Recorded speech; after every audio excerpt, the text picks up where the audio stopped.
What improved your life so much, you wished you did sooner? I stopped living my life just waiting for the weekend. When you work 5 days a week and have just 2 off, it's not good to be always waiting for those 2 days. You can plan something meaningful or fun every day, even if it's just a small thing. This is a good one, but hard to do for some people.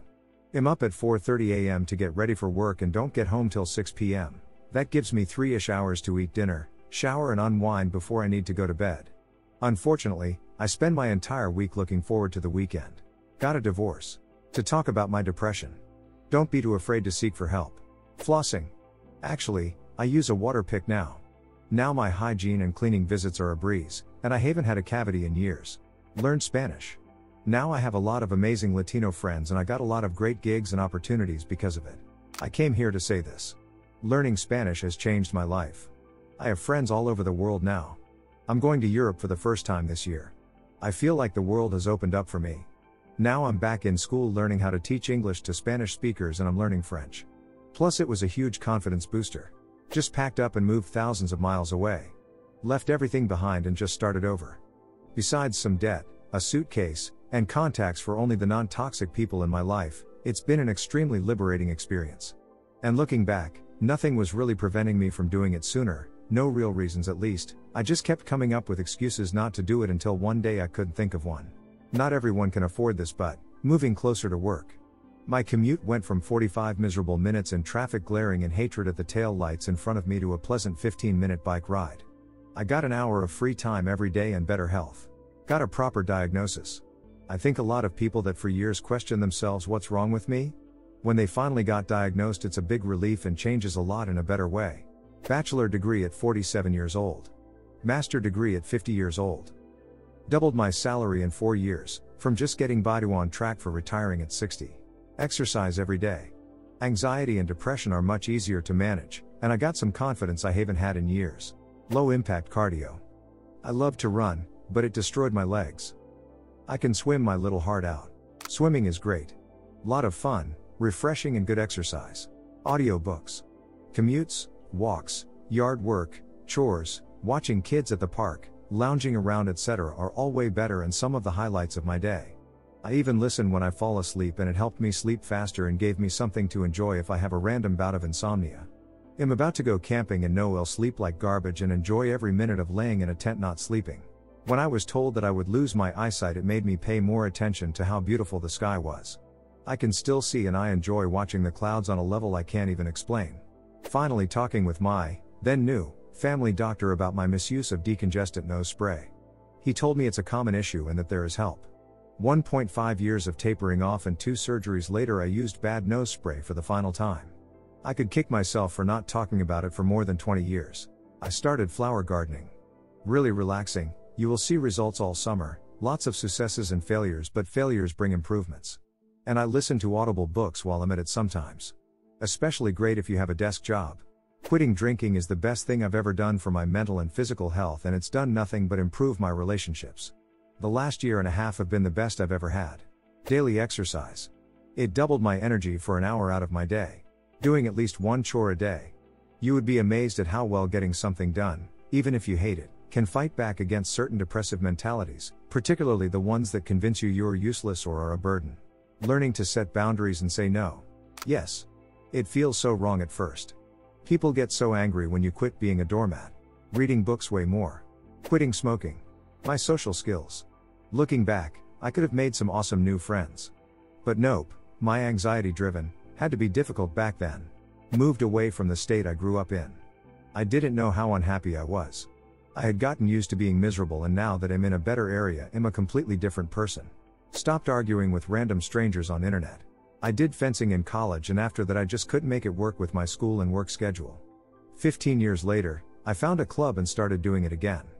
I hate every other sport, and exercising just to exercise is unpleasant and boring. This is the only one for me, and I needed something to make me active. Eating dinner or a late snack at work. Too often I would leave work hungry, and the temptation driving past Chick-fil-A or the corner taco shop was too much. I've kept my weight under control for a couple of years now, having dropped from the 220s to the 170s. Walking. I've got stamina again. Walking every day is one of the best things I've done for myself.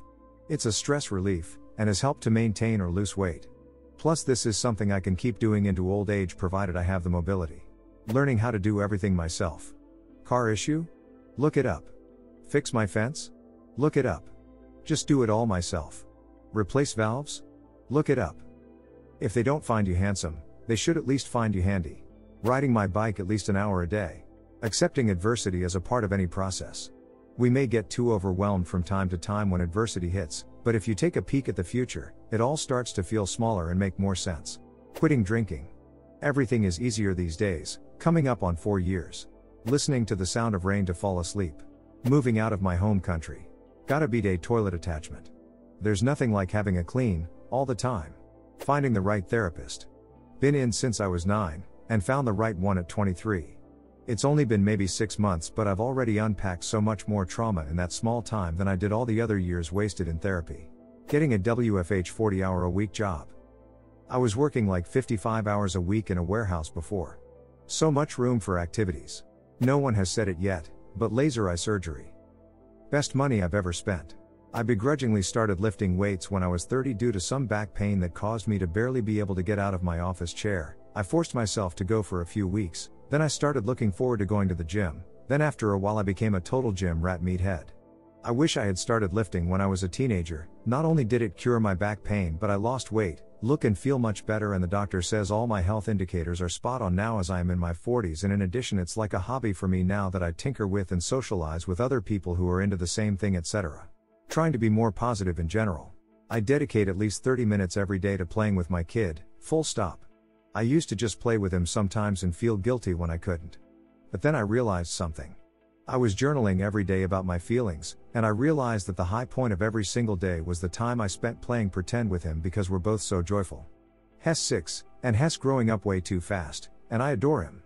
So even when I'm exhausted and get really busy, I now set aside other grown-up responsibilities and make a fort, pretend to be a puppy, or make a fake dinner with him in his playhouse. I forget I'm his parent or an adult for a half hour and talk to him as if I were still his age. It makes him happier than anything in the world when mommy plays with him, but the real surprise was noticing that it made me happy too. That time isn't just quality time, it's something my soul treasures as downtime from the rest of my life. I genuinely enjoy it, and I think most other people would too if they would just try it. Forget how silly it makes you feel and just do it. Left my abusive relationship of 14 years. Setting rules for myself. After COVID started, I spent a year drinking and eating pizza every other day, and at that time I thought, why shouldn't I keep doing it if I enjoy it? You can die anytime, so you should make the most out of what little time you have, right? The problem being, apart from health consequences, that it quickly becomes not enjoyable, and I realize now how miserable I was during that time. Most things are only fun when you do them occasionally. Sounds obvious, I know, but it was not obvious for my dumbass. Now I have set rules for myself that I can only drink on Sundays and only eat junk food once a month, and it's so much more rewarding and fun. I recently took up hand sewing. When I think of how many good pairs of jeans I've thrown away simply because the crotch ripped and all it would have took to fix them was a double-threaded ladder stitch. Hiring a sleep coach to help figure out why my kids wouldn't sleep. She didn't suggest anything radical, just a bunch of little changes. But she held us accountable several times a day for 2 weeks through a shared spreadsheet, and the improvement was incredible. Kids slept way longer, were happier, and better behaved. Spouse and I gained hours together in the evenings, had a way calmer home, and also got to sleep more. We hesitated for months because of sticker shock, but it ended up being a huge investment in our quality of life. Working out and deleting most social media like Twitter. Oh gosh, I couldn't believe how much happier I became after getting rid of Facebook. Buying a decent mattress. Well, a mattress topper at least. For the majority of my life since I hit puberty, I could never get to sleep quickly. I'd roll around for hours with my eyes closed and get comfortable but could never doze off, and when I woke up it was mostly just resigning myself to the fact that it was time to get out of bed whether I actually felt rested or not. I just assumed that I suffered from some kind of insomnia and there wasn't much I could do about because I wasn't about to go down the route of taking sleeping pills and all the problems that can bring. Then one day I finally decided that if I was going to spend sleepless nights awake and tossing in bed I was at least gonna be comfortable, so I bought a really nice memory foam mattress topper. I've never slept so good in my whole life and my whole world changed. Add in a good shredded memory foam pillow and I'm in heaven. I'm out like a light in a few minutes and comfy as hell, so I wake up with tons of energy and a better outlook on life. Got my back fixed after 10 years of avoiding it. L5/S1 spinal fusion. Getting divorced, 10 out of 10, would recommend. Getting a dog. When I stopped worrying about things I could not control. Completely eliminated my general anxiety. Still can't speak in public, but a catastrophic climate disaster? Sometimes it be like that. Playing Minecraft. I'm a fully grown adult that used to think it was really stupid. But then my friend set up a server, and now we all play together. It's a wonderful creative outlet that isn't anywhere near as stressful as some games can be. Stop drinking and doing so much drugs. I was a terrible alcoholic with first signs of cirrhosis and puking QND, losing enough blood to need a transfusion, so kind of a wake-up call that still took years to actually stop altogether. Got the away from that fentanyl. LASIK eye surgery. Waited years to get it and kicked myself. Went from thick glasses to 2015 and still have it many years later. Swap TV in the evenings for reading. I've read 19 books since March and my mental health has improved drastically since then. Not sure if it's because of the reading, but it's the biggest change I made.